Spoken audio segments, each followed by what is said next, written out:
Hello and welcome to this edition of the show. Special guest this week, Kayla Lippert. Kayla? Hi. Thanks for having me. Thanks for coming on the show. Just want to give a little note before we get started is we won't have a show next week. I will be out of town. And then the next week is Mother's Day, which we hope you will spend with your mother, and we will be taking that off as well. But we'll be back in 2 weeks. But let's get back to the thing at hand. So, Kayla, tell me a little bit about yourself. Where were you born? Well, I was born in Pensacola, Florida. I grew up there for a little while. I lived on my grandparents' farm, actually, up until my mom got remarried and went up through Alabama, then lived here in Columbus, Georgia, up until I was in the 4th grade. From there, I went up to Atlanta. So It's been a kind of a jumping around all over the place. And now I'm finally back here. Been back since 2014, and this is definitely home for sure. Excuse me. Tell me a little bit about your farm life. That was kind of cool. Farm life. Well, I was little though. I was just a kid. I was living with my grandparents at the time. But yeah, my grandfather was a farmer. They had livestock, and I think it was about 300 acres of land that they were farming on. But yeah, I used to follow him around in the fields, and I had a country accent at the time. Awesome. Yeah, you go. I grew up in Alabama, man. The farm was right there. I had a Florida Gators cheerleading outfit, which I don't wear now because I'm not a Florida Gators fan. I'm a UGA fan all the way. But yeah, it's hard to remember that even happened though. Right. Farm life. I too grew up on a farm, so what? Yeah, I feel you. I'm learning so much about you. You drink jugs of tea. Jugs of tea. But not Lipton or Tetley. I drink like British blend stuff. I think it's a problem. He used to go to Tea Anonymous. It's a delicious problem. Right. So, in your moving around, what led you to do that? Well, I mean, I had so I grew up with one family that was, my biological family. It was a complicated situation. Right. I actually had left that situation in high school, became homeless because of it. And that led to even more jumping around, just trying to figure out, how to make things happen for yourself. After I graduated high school, I did manage to graduate. That was a struggle, being homeless, working 2 jobs and trying to be academic and musically involved. I was in the high school band program there. But I ended up getting a music scholarship to the Schwab School of Music down here in Columbus. Yeah. So I went to school there. And it wasn't meant to work out. So from there, I had to figure out what I needed to do to make money and go to school and do something with my life. So I went to Athens and I ended up waiting tables and trying to go to classes, but the struggle was too real. So I joined the Army. I went to Texas. I was a combat medic. Interesting. Yeah, I fractured my hip, so that's not as fun. I can imagine. I know. Tim was like talking about his knee earlier. I'm like, look, man, that struggle was real. But yeah, I was med boarded out because I just could not keep up. It was too bad. Yeah. So, but everything worked out though. I mean, it sucked at the time. I was pretty bitter. But now, things happen for a reason. I went back to school after that. I realized that school was just never going to work out for me. I think because of certain life experiences, you just can't fit in with the norm sometimes. So even if you have the best intentions and you want to, get a degree and be on that track for success, and like you want to do something with your life, it's hard to fit in with people who don't have the same experience as you and do that. So anyway, I had that struggle. Still jumping around, trying to figure out how to make things work. Again, paying bills is always the priority. Yeah. But I eventually made it back to Columbus. I tried to make life work in Atlanta, found out that was not meant to be. I went on a month-long road trip, actually. I remember you telling me about that. Yeah. I think I just gotten back whenever I first met you in Columbus. It's funny because I got so bitter in Atlanta. I'm like, look, hour and a half in traffic to get to work in the morning, it blows. Yeah. Don't recommend it for anybody. It's not that exciting. So not the life for me. And I just remember kind of waking up one day and going, there is more than this. Like, this sucks. So my friend, she just got through a divorce and she's like, I need to do something. You need to do something. Let's go somewhere. We're going to go on our road trip that we were planning on in the Army whenever we both got injured. So we're like, yeah, we're going to do it. We're going to plan a month and I'm going to take off work and I'm going to sublease my apartment out and we're going to go. So we packed up my car. We actually started in Destin, Florida. Celebrated my friend's 30th birthday. So it was a good way to start the trip off. Oh, yeah. I was on the beach and we partied it up and it was great. From there, we went to Missouri. We visited my friend's family up there. From there, we went to Chicago. We stopped in St. Louis, went to Chicago. So we had my best friend Lena up there. We drove across Iowa. We camped in the Badlands National Park. Wow. Yeah. Cool stuff. Slept with the bison out there. I taunted a rattlesnake because it wouldn't rattle its rattle, and I was mad. I was like, do your job, rattlesnake. Like, what are you doing? But no, it's so cool. So we got to see all of these, animals out there. We saw the mountain goats climbing the cliffs out there. So I have videos of that. It was pretty cool. After that, we went to the Rocky Mountains. We tried to camp out there, but it was really expensive to camp in the Rocky Mountains. We're like, we don't get showers. We don't get breakfast. We don't get Wi-Fi. We're not going to spend money to camp here. So we regrouped. We went South Colorado near a dispensary. So I dyed my hair purple. Let's go ahead and mention that now. I dyed my hair purple in Colorado. We had tickets to be on the game show Let's Make a Deal. Really? Yes. So funny story. My friend had gotten us tickets to be on the game show Let's Make a Deal. I didn't know what the show was. I hadn't really watched it, but I was like, all right, TV time and chance to make money. And I get to dye my hair purple. It's like an excuse to do that since I'm not working that month. So I was like, all right, we're going to do it. We're going to be a peanut butter and jelly sandwich.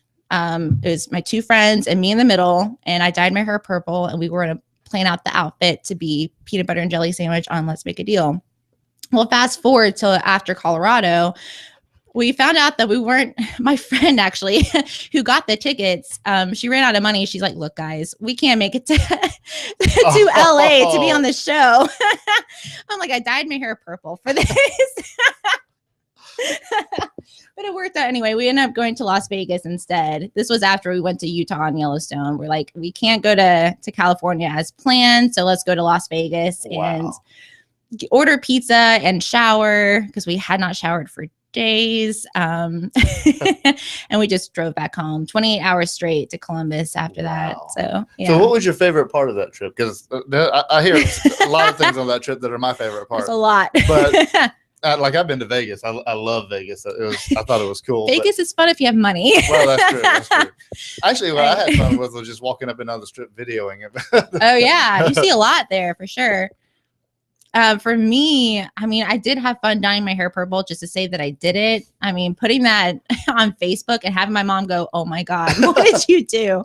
But let's see. I mean, Yellowstone was great. That was a really kind of a healing experience in a way because you're just away from everything. You do not have connection to internet, cell phone service. You are out, and we were camping in the middle of nowhere. We had to hike. I think it was like 3 miles to our campsite, and we were afraid of bears. I was more afraid of people. Like if we're murdered out here, no one's going to know. Right. You are roughing it. So that was really cool experience. But the Grand Canyon is probably my favorite. The Grand Canyon, I didn't get to hike or camp in it like I wanted to. That's going to be another trip here soon, eventually. But the Grand Canyon was the most amazing thing you could possibly see. Have you been there? I have not. That is on my bucket list. You need to go for sure. Yeah, I recommend it to everyone. I've been to the Hoover Dam and the Valley of Fire. Both. Hoover Dam was cool too. Yeah. So I'm looking right. I guess Kayla is the proof of she is actually an attractive, demure, business-like young lady, but she proves the adage, never judge a book by its cover. I'm proving something. Thank you so much. She's like, has this whole backstory that you will never guess. Yeah, like she's done, I hate to say it, she's done more at her age than I have at my age, which is my hat's off to you because that's awesome. Thank you. You just ran a half marathon though. That's all I say that's on my list, but I'm probably never going to do that. There are other things that probably should be on your list. That sounds awful. I don't want to run half a marathon, but congrats to you. Tim's going to bring up a commercial as we wrap up this segment. We'll be back after this commercial for some more current stuff.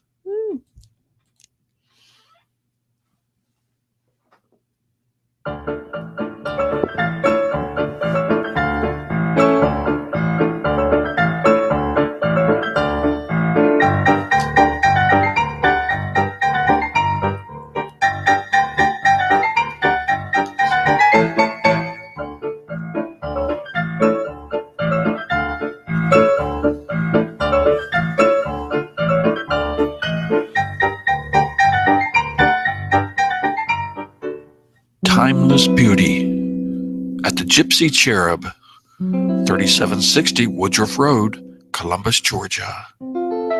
Class is back in style.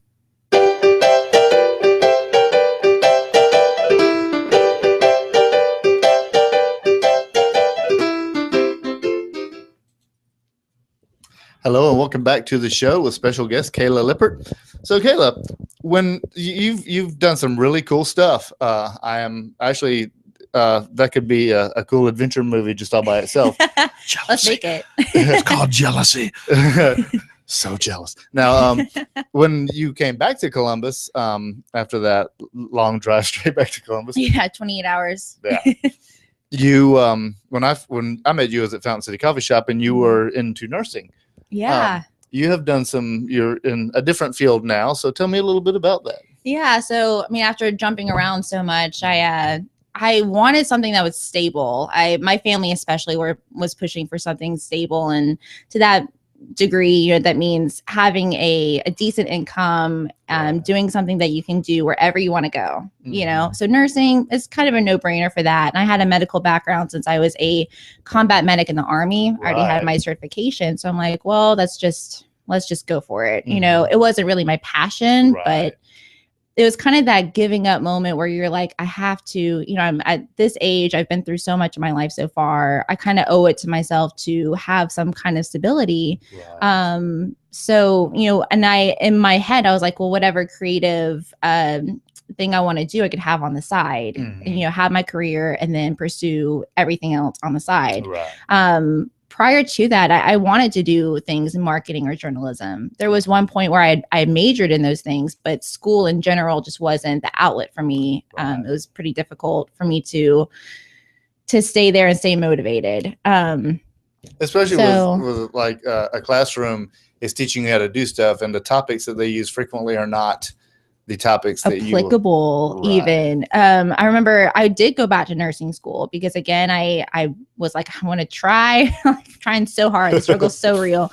I was working in nursing too. So, I mean, working and then having my college degree was kind of the plan. But I remember working in the field and then taking the classes and realizing nothing I'm learning is applied to anything I'm doing right now. Like, talk about adding to my current frustration already. And then the kids I was next to in class, they they don't know what it means to work for themselves. They don't know what it means to have bills to pay for. They're just there to get the money and then party. And I'm like, I can't handle it. It's not for me. Not for me at all. I'm nodding my head over here, by the way. All right, cool.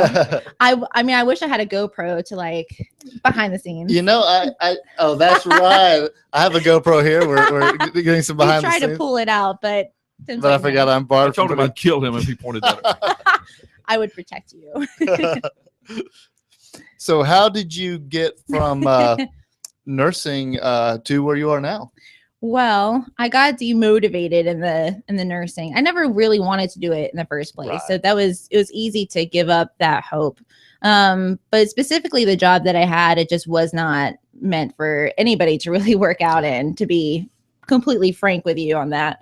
There are jobs like that. Yeah, there are jobs like that. Unfortunately, for some people, they choose to stay in it. For me, I got to go. So woohoo. But no, I seized the opportunity to pursue what I really wanted to do. The difficulty was trying to name places where I could apply for a job and do what I was interested in, because I didn't have that education background. I didn't have that work experience. I did have creative projects that I've done and I have published work and things like that, but that's not enough for most employers to hire you. So I had to really prove myself. So what I did have, instead of the work experience or the education, I instead use my life experiences to say, hey, this is what I got. These are the values that I have. This is what you'll get out of me as an employee. And I had to really market myself to them and say, look, I'm going to work here. Like, what they didn't know is I got a job at the Ledger Enquirer, by the way. So for me to go from, not having a degree, not having any experience in marketing or journalism, to saying, hey, I'm going to work here. Yeah. That was a pretty big deal for me, especially knowing that most of the people who work there or have been hired by them have extensive experience and extensive knowledge background. So I really had to kick some ass there. So what I did was I called the guy up. backstory. I completely redesigned a resume that was very graphic, very different than what normal resumes look like. Very bizarre looking almost, but still it looked great. Eye catchy. Exactly, eye catchy. And it had some Easter eggs in it. So like reading it, you're going to be like, what the heck is she taught? Like, really? Like, what do you mean? I put that I was Times Person of the Year in 2006. By the way, everyone was Times Person of the Year in 2006 because it says everybody, like you are time, like it said so on the cover. And so they thought it was quirky. I got an interview out of it. So I was like, sweet. At least I got in the door, you know? So from there, that's brilliant. Thank you. I had to seriously brainstorm this because I was like, I don't know how else to convince them that I deserve to work here. I know what I don't have, but here's what I do have. So, but yeah, there's more to it than that. I saw a need for them to connect with a certain app company that was starting up here in town. I was like, well, maybe the two of them could partner up somehow. So I actually reached out to the person at the app company saying, hey, have you thought of this connection? And he's like, yeah, actually, and I haven't been able to get anything started with the ledger. Here's who you need to call. I'm like, sweet guy, thanks for giving me the name and the phone number.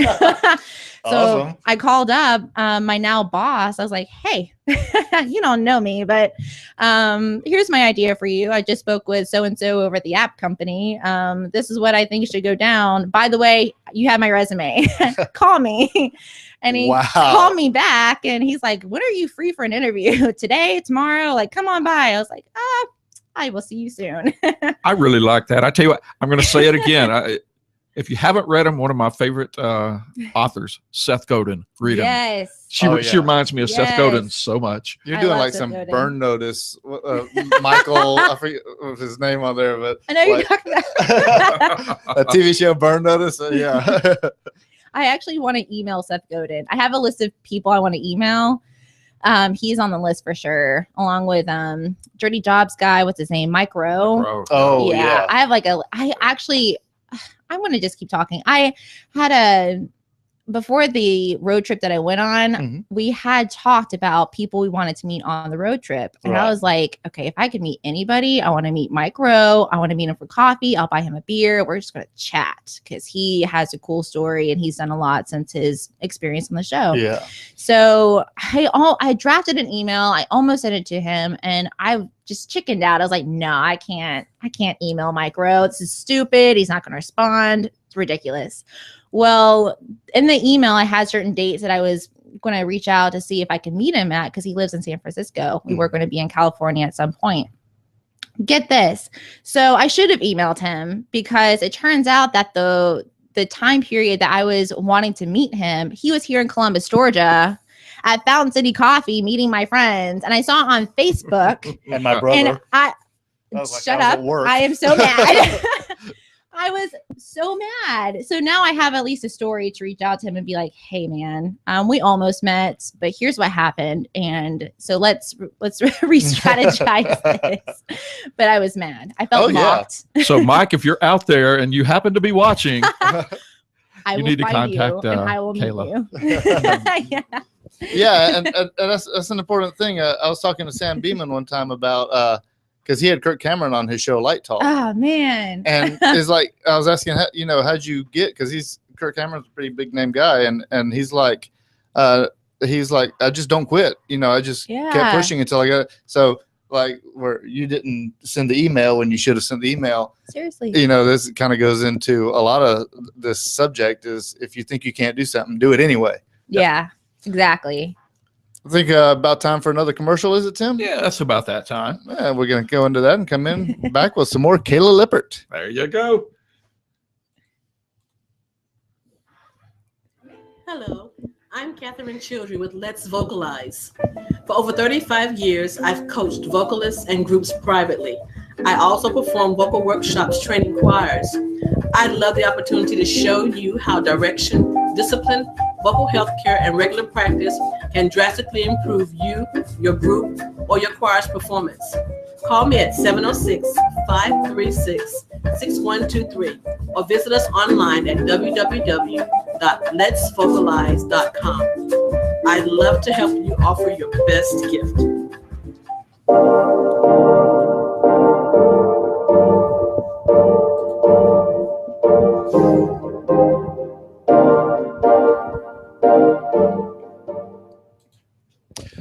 and welcome back to The Show with your host, Brian Mallard, and our special guest, Kayla Lippert. Hello. So, we got some really interesting, cool stuff. Tell me a little bit about what you've did somersaults to get where you are. Literally. You did like spy stuff. It was awesome. Spy stuff. I did my This doesn't look that big up here. I investigation want to see her do somersaults. Next up, the stunt show. No, so this job that you worked so hard to get, which great story. Tell me what you do and Well, so I'm working the advertising team over there. Historically, the job is to put advertisement in the newspaper. That's kind of the history of how newspapers worked and made revenue. right. The cool thing is that in order to stay relevant and existing is newspapers have had to adapt and evolve over Right. time. So what we're doing now is we're becoming a full almost advertising agency. Like we are more devoted to, rather than making revenue from the newspaper, it's more about helping businesses grow. Mhm. So my conversations and my day-to-day operations is I go and talk to business owners about, how's your business doing? Like, what are you planning right now? What's working for you? What's not? What are your upcoming plans? How can we strategize to help you meet your goals? Right. So it's an entirely different conversation. Whereas before it's like, you want to put an ad in the newspaper? I love that that's not my job. But no, we've really expanded, and people don't realize what all the Ledger does in order to help the community. It really is. We have the Ledger Inquirer newspaper. We have the Bayonet and Saber for the military news. We have the Big To Do, Her magazine. We have events. We have the Home and Garden Show, 2 annual bridal expos. We have upcoming events later on in the year that are going to be new. We have the zombie survival run that I don't think people realize was us, but hey, we did that. That is awesome. Yeah, and we do so much, and I just want to give a shout out that that is us. We do that, and the company, not all me, but the company. But we really, it's with people in mind and with Columbus in mind for sure. That's cool. And like, I didn't know that, I knew that they had moved to that other building. Yeah, we changed locations. And that they were going more electronic than physical paper. We have a full digital agency. We have more digital services and products than anyone else in the region. People Wow. don't know that, but hey, I'm telling you, we can, build websites, produce videos. We can do geofencing. We can do retargeting. I can't tell you what all we can do because I don't want people to compete with us, but we do more than anyone else. That's so cool. It's really cool. I love my job. It is hella cool. You know what, Brian? I'm going to break into here too. I actually met Kayla through. We had Christian Ortiz, who is doing our City of Fountains. Yeah. And I actually read about Kayla on there, and she has such an interesting story. And one of the things is she actually does a blog. So if you guys are watching this and you're wondering, hey, how can I do what Kayla did? One of the ways is to read her blog. Another one would be to replay this over and over and over. And also, I'm actually going to be sending articles out to Fast Company and Inc. So I will be publishing that on a larger scale as well. I'm re-strategizing how the ad copy that I wrote for the articles I have on my blog are more for Pinterest worthy sharing. So it's Wow. that kind of language, and it's worked for that, but I'm trying to expand the idea of how to market yourself for jobs. I think it's something that's relevant today for people who are struggling to find careers that are worth having. People really don't find the value in college education anymore. They will go to college and they will end up being disappointed and in debt and bitter. Yeah. Or you just don't want to go to college at all. You just don't find what you're looking for in it. Maybe you don't find anything relevant to what you're wanting to do. And it's been a struggle. I think that how we approach success today needs to change. I think we just need to change game plans overall. I read a lot of articles like GQ magazine. Me too. Yep. Things like that. And they're always Esquire. talking about how, like the modern business world. And, I've worked in some places. I've had jobs that you read some of these magazines, some of these articles, and you're like, where's this? Yeah. I mean, like, Esquire does the best job. I mean, that's my favorite magazine, hands down. They are the bee's knees of everything. Ross McCammon there, he's the kind of the job guru for Esquire. I don't know if you've ever read his stuff, but he also has a book out on, how to do better at work and how to rethink your job. So he's had a heavy influence on what I do. But no, you read stuff like that and you're immediately inspired. You're like, what the hell? What am I doing? What am I doing in my life right now? Exactly. And I encourage this because there's so much information, because there's a lot of people out there unhappy in their jobs. And it's not a how-to, but it gives you insight, gives you clicks things on in your mind that you wouldn't think about. So right. I want to give how-tos for how to re-strategize how you're approaching jobs and how you're approaching job applications, how you approach interviews and how you get the job, but also how you think about your career. Right. Yeah. I jumped around. I had my hands in different experiences. I was a nanny too at some point. Wow. So talk about diverse background. Yeah, quite. But I mean, it worked to my advantage. That way I know people better. I'm better at my job because of it. So it all works out. But on paper, to most people, that doesn't look good. But I can tell you how it does work. And so teaching people how to market them in that way, market themselves in that way it's important in today's economy for sure. And that could be a very valuable career for you, but also very valuable for anybody that's interested in getting with you on that. Let's get into where people can find you. Like I like at the end, I like to put everything into a box. It's a nice little organized folder. I like it. I'm actually re-strategizing my online space right now. So I've had multiple blogs over the years. I had one that was pretty popular years ago. It was, don't make fun of the name. I was like a teenager, but it was called Fierce Little Me. And I actually had a post that went kind of viral. I don't know how much time we have, so I'm not going to go over your time. But anyway, I had a post that kind of went viral. It was a commentary on this Matt Forney article. I don't know if you've ever heard of the guy. Don't look him up because he's profiting off of pissing people off. So, and I was the only person to notice, like, okay, these people are all mad at this guy for writing this article, but they keep sharing the article on their Facebook. They keep commenting and liking and saying, oh my God, I'm so mad. Read this, you guys. But the guy's making money off of you. He's benefiting from your attention. And I was the first person to write an article that says, look, guys, don't do this.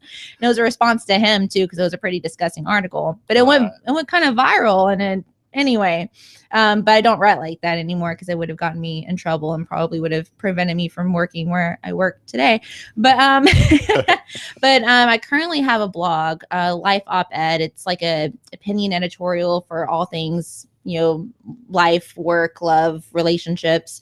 But I'm making the transition from blogging to having a website where my published articles are easily found on. So I am where I have articles that I've written on my blog, I am now going to be sending them out to different publications for publish. So cool. I'm polishing it up. I'm going to be sending it to Fast Company, Huffington Post, Inc., different outlets for sure that I look up to and want to be part of. So very cool. But I'll have my blog. It'll be KaylaLippert.com, my website. And they can, of course, find you on Facebook. Yes, on Facebook. Yeah. Or Instagram.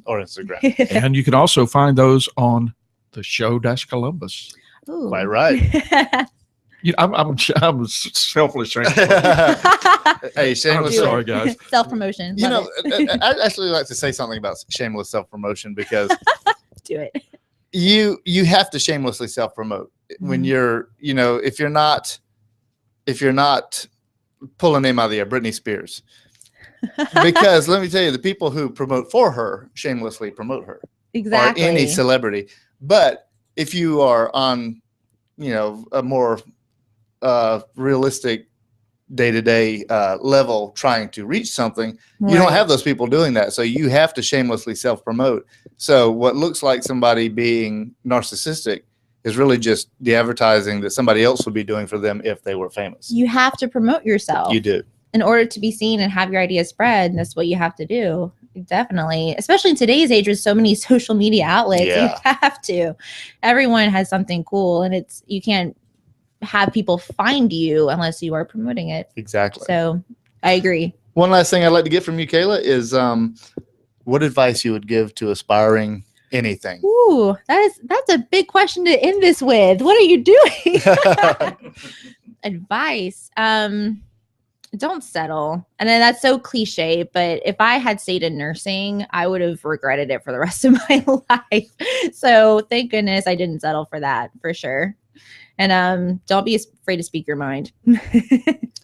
Good advice. I can go along with both of those. Well, Kayla, I greatly appreciate you being on the show. Thank you. Great interview. And thanks, Tim, for do a shout out for Tim for Thanks, setting all this Tim. stuff up and running it every week. There you go. And I'll tell you what, I'm going to break in Brian right here. And since we're not going to be on the next 2 weeks, and one is because we are actually bringing up our own website where you guys can go, and then it is the show-columbus.com. Actually, one word though, the show-columbus.com. But you won't have to actually go and find this link every week. You can actually go to one place. We're fixing that. Yay. And we're going to take a week off to work on that. And of course, the next weekend, as Brian mentioned before, is Mother's Day. So I'm going to take a minute and go, hi, Mom, I love you. And I am coming to see you. So we're going to go around. You want to say anything to your mom? Hi, Mom. I will see you soon. Hi, Mom. I love you. I saw you yesterday. There you go. We're milking this show for everything we got. Hey, and listen, before we go, we actually have been going through this month highlighting the business sector of Columbus. And we did a show last week where we actually discussed how you can use what you have to make art. We thought Kayla would fit right in because she's actually a very real live example of that. But we were talking before, and I told Kayla that, of course, you guys saw that one of my favorite authors was Seth Godin. I want him to actually leave with this quote that he did. I did it last week. I want to do it again. You have everything that you need to build something far bigger than yourself. Just remember that you have it inside of you. So use it. Brian, anything else? I think that's about it. Until next time, see you later. And I'm Brian Mallard for the show.